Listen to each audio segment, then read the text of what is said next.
Good morning. And good morning. Morning.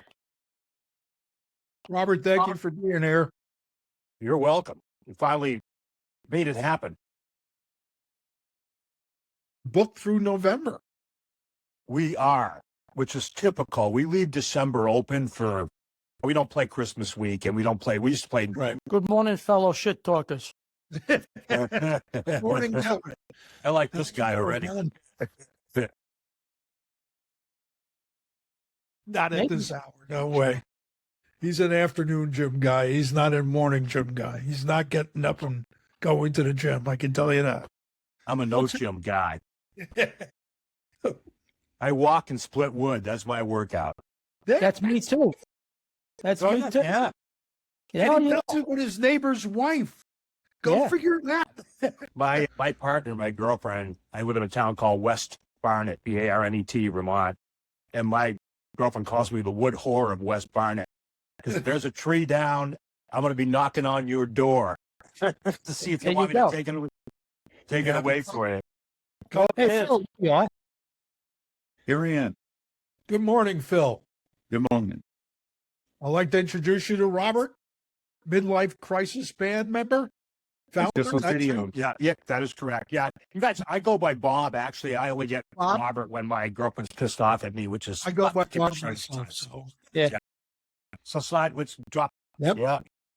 that's a that great. might be a theme song. That might be a theme song for this podcast. Because you know what the problem is That's with what my that? You wife have to thinks. license it. It's funny. I have a duo act up here in Vermont. My band is called Midlife Crisis. I'm thinking assisted living is probably more appropriate at this point. So we may go by assisted living or poor judgment. There you go. There you go. Yeah.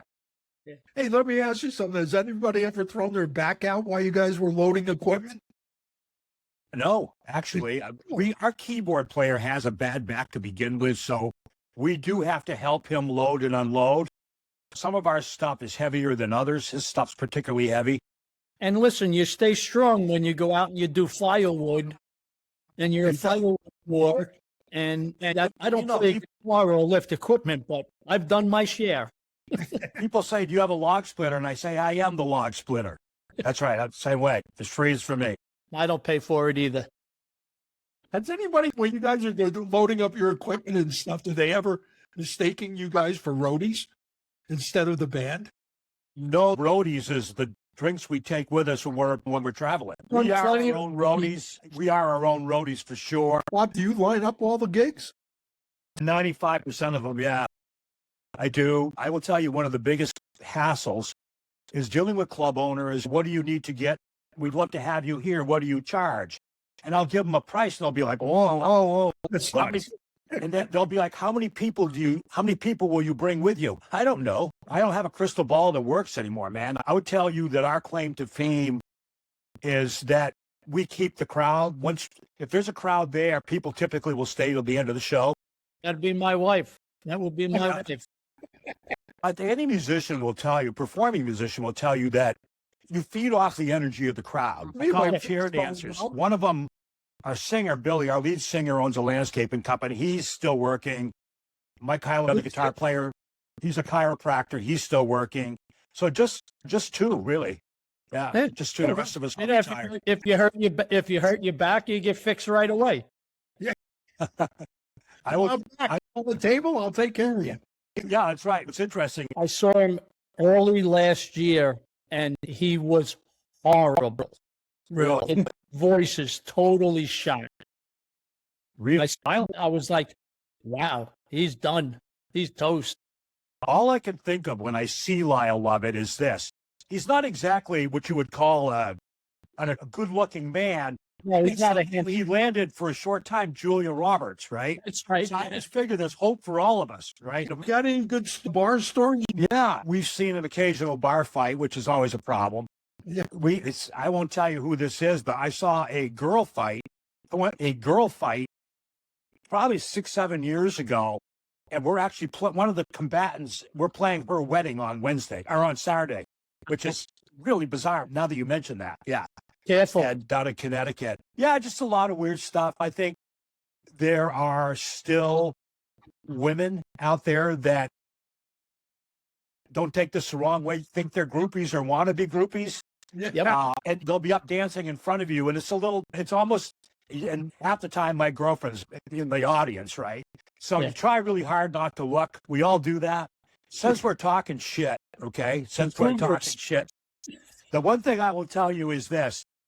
We're all old, but there's not one of us that missed a good-looking woman that walks in through the door. I can tell you that right now. There's an unspoken look at each other and go, yes. That? Yeah, no. You My know, father used to say, to me, he'd say, listen, kid, doesn't matter where you get your appetite as long as you eat at home, right? you can look at the menu. That's right. Just a menu reader these days. That's right. I always tell my wife, why would I go home? Why would I go out for milk when I get a cat at home? She goes, I don't think that's great. I tell her I don't know. Hey, Bob, have you ever had to play in like they do down in Texas and down south behind the chain link fence? No, we haven't had to do that. You had anything embarrassing happen on the stage that you'd like to? We have. Our other guitar player, he'd shoot me for saying this, but he had gone out the night before and gotten himself in a pretty, I'll just say he was overserved. How's that? Well, yeah. And we had to break once with him on stage. We played a wedding 9-10 years ago. We played a Saturday afternoon wedding at a place called the Warehouse in Holyoke, and great stage. And my amp caught on fire, my Blues Junior. And the funny story with it is, at the time I used to carry, I don't do it anymore, and I should, a backup amp. And middle of the song, I could smell smoke, and I turn around, and my amp is smoking, just smoking. And everybody, our drummer is trying to get everybody to stop. And I see the crowd watching us. I said, no, keep playing. I shut that amp off and unplugged it, and I had my backup amp next to it plugged in and just kept right on going. And I think the wedding guests thought it was part of the show. I really do. And everybody's clapping. They're like, yeah, smoke's everywhere. It was definitely burning up. There was no flame, but it was burning up for sure. I brought it to my amp tech guy. He was tremendous with amps. And he calls me and he goes, what the F did you do to this thing? I'm like, man, I don't know. It just burned up. I don't know what to tell you. So, yeah. Well, the show is called Old Men Talking Shit. Well, you don't have to worry about your language. Oh, good. As you can tell by me. Yeah. At our age, and then Kevin was showing us before, we tend to lose things. You ever forget the words to a song, or anybody forget? Yes, I do not. But probably maybe every third show, our singer and the other guitar player who is just referencing Mike Heileman, he'll start with the wrong verse, or he'll be singing, it's his song to sing, and it comes time for him to start singing. There'll be an intro, and he's got nothing. And he'll look over at me, and we just start laughing, because we're at 16 years, we're at that point where somebody screws up, it's not a big deal. We all kind of laugh about it. And I would tell you this, and I've said this many times, particularly with a 7-piece band, when you make a mistake, you're the only ones that know. That's right. That's right. Your audience has no clue. All of that. We saw Jackson Brown at NJ Pack in Morristown, New Jersey. 21 guitars on stage. It was solo acoustic. And got about halfway through. Each song, he was forgetting the words to his songs, and the people in the crowd were just singing them. Bob, were you in a band when you were younger? Yes and no. So I grew up in a musical family. My dad was a pharmacist, but he was a banjo player. I still have his 1916 Ludwig banjo 4-string. Yeah, I can't play it, but I have it. So my mom sang. My sister and I were forced to take piano lessons starting in 3rd grade. And I couldn't stand it because I just wanted to be out throwing a football or baseball. But in 6th grade, my father stopped beating his head against the wall and bought me a Sears Silvertone acoustic guitar for Christmas. And I took lessons for a year, and I got the basics down, and I dropped it until I got to be about 17, 18 years old, and I picked it up again. I moved to Boston for 5 years, had two roommates that went to Berklee School of Music. and they would drag me to these Berkeley parties. This was back in the mid-'70s. And they'd encourage me to play at these Berkeley parties. And I was nowhere near the level of these kids from Berkeley. And I was very intimidated, but they'd be like, no, man, you can play, go up and play, and I go play, right? And that really helped. I never saw myself wanting to do gigs again or anything like that. And when this kind of took off, when we went out and did our first show, it'll be actually 17 years the Friday after Thanksgiving this year coming up. Those two guys had never been in a formal band. They'd never been on stage where people actually clap for them. And it's very contagious. Hey, do the kids come to the shows these days? I mean, enjoy the shows? Well, absolutely. I think some of my kids are in their 30s and 40s now, like all of us, right? And Every day. it's funny. I can't remember what I did yesterday, but I can tell you what I did on any given day 50 years ago. Yeah, I always tell this story. My wife, she's, oh, I don't remember. I said, yeah, I bought a ginkgo biloba, but she forgets to take it. Yes. Right. Yes, my dad was a pharmacist. And so I ended up going to pharmacy school. That's what sent me to Boston to start with. It was the mid-'70s. And their idea of chemistry and mine were quite a bit friggin' different. I'll tell you what. Yeah. So when I start thinking about my memory, I think I did some shit that probably wasn't real good to me. It wasn't really good for me, like a lot of us, right? And you know what? Here I am. You know, I'm here and I'm very healthy and I can't remember shit, but that's all right. Yeah, I had to live I had one because I had to buy one, right? We wanted to make sure that we were getting what we paid for. Oh, geez. I made it 2.5 years, and the third year was particularly funny because Mass College of Pharmacy, where I went in Boston, you guys will get a kick out of this, did not have their own dorms. So they rented dorm space from women's colleges for women and men's colleges for men. They rented space. And but the third year I was there, they rented space from a school called Wheelock College, which was an all-girls elementary education teaching college, all girls. And for the first time ever, they were going to have men from Mass College of Pharmacy, living on a half of one floor. And they selected 12 outstanding students, of which I was not one of for sure. But they selected my roommate, Lee, who I'm still great friends with. He called me and he said to me, he goes, Brown, are you still looking for housing? I'm like, yeah. He goes, I'm in on the lottery.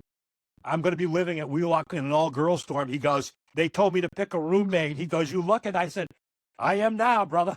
I went to Pace College in Westchester. They had to do the same thing. And our dorm was a 3-floor dorm on an all-girls college, Briarcliff College. At the time, it was all girls, very upscale. Yep. We had 3 floors. The first 2 floors were empty. The top floor was 32 guys on the top floor on an all-girl campus.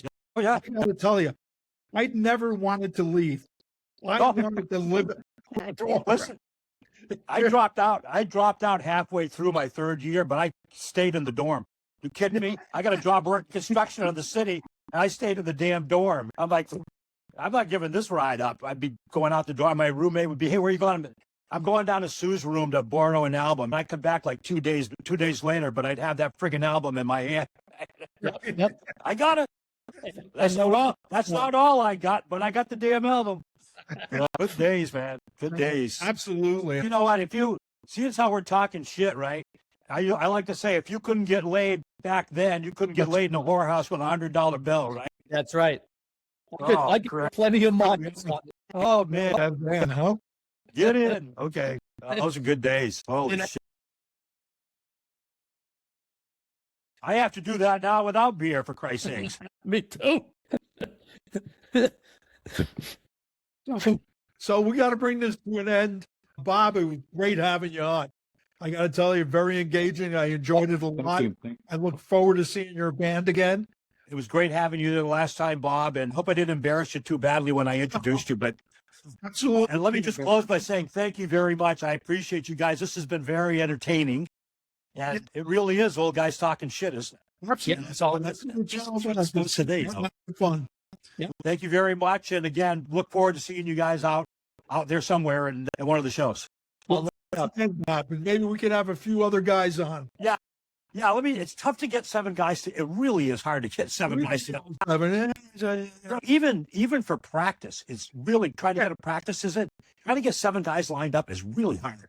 It's crazy. But all right, Phil, you keep on playing. Don't stop. Every day. But attaboy, good for you. I'm going to go do that right now, actually. All right, gentlemen, thank you very much. It's been a pleasure. Take care, And man. like I said, we'll look forward to seeing you again. Thanks, guys. Take care.